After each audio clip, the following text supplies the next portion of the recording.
Hi welcome to SR media. Anantapur జిల్లా వైద్య అధికారులతో సమావేశం నిర్వహించారు హెల్త్ మినిస్టర్ సత్యకుమార్. ఈ సందర్భంగా ఆయన మాట్లాడుతూ రాయలసీమ, బళ్ళారి ప్రాంతంలోని ప్రజలకు అనంతపురం సర్వజన ఆసుపత్రి గుండెల పనిచేస్తుందని అన్నారు. గత 5 ఏళ్లలో వైద్య వ్యవస్థ పూర్తిగా దెబ్బతినిందని, దాన్ని గాడిన పెట్టే పనులు జరుగుతున్నాయని చెప్పుకొచ్చారు.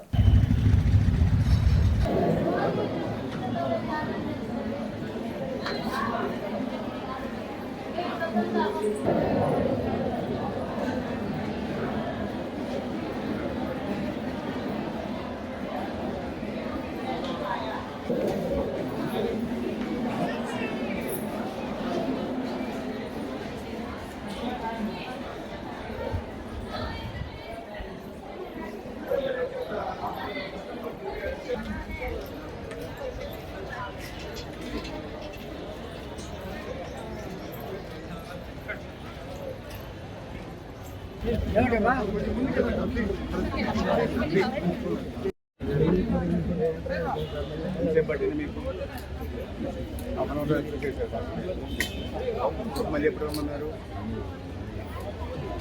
వస్తే అడ్మిషన్ అంతా రాసుకుని నైట్ అంతా పోవే రావే.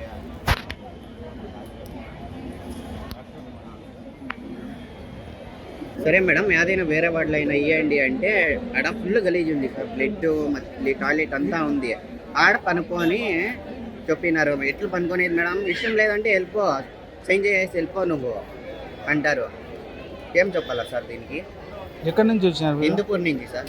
ఏం దానికోసం వచ్చారు సార్? కడుపు నొప్పి మళ్ళీ వైట్ బ్లీడింగ్ అవుతాను సార్. అది సిజరింగ్ అయినప్పుడు మేము బిడ్లు కాకుండా ఆపరేషన్ చేయించేసినాము. అది ఫెయిల్ అయ్యిందేమో అనేసి టెస్టింగ్ చేస్తున్నారు. దాని నుంచి వచ్చినాం సార్. ఇప్పుడు ఏమంటారు? ఇప్పుడు ఏం లేదు సార్. ఇప్పుడు చెప్తే ఇప్పుడు ఇన్ఫెక్షన్ ఇప్పుడు మీరంతా వస్తున్నారని వార్డులోకి వేసినారు sir. 4th unit Ashwini sir. Sir sir ఏమన్నారు? మంత్రి సార్ సార్ నేను మాట్లాడతాను సూపరింటెండెంట్ దగ్గర అని సార్. వాళ్ళు మర్యాద ఇచ్చి మాట్లాడతారు సార్. పేషెంట్ కి పోవే రావే అంటారు సార్. శ్రీకాంతపురం సార్. నీ పేరు ఏం పేరు? మంజునాథ్ సార్. మేము పరిటాల శ్రీరామన్న చారిటబుల్ ట్రస్ట్ లో పనిచేస్తాం సార్, వాలంటీర్స్ గా. శనివారం హిందూపురం గవర్నమెంట్ హాస్పిటల్లో ఫుడ్ డొనేట్ చేస్తాం సార్.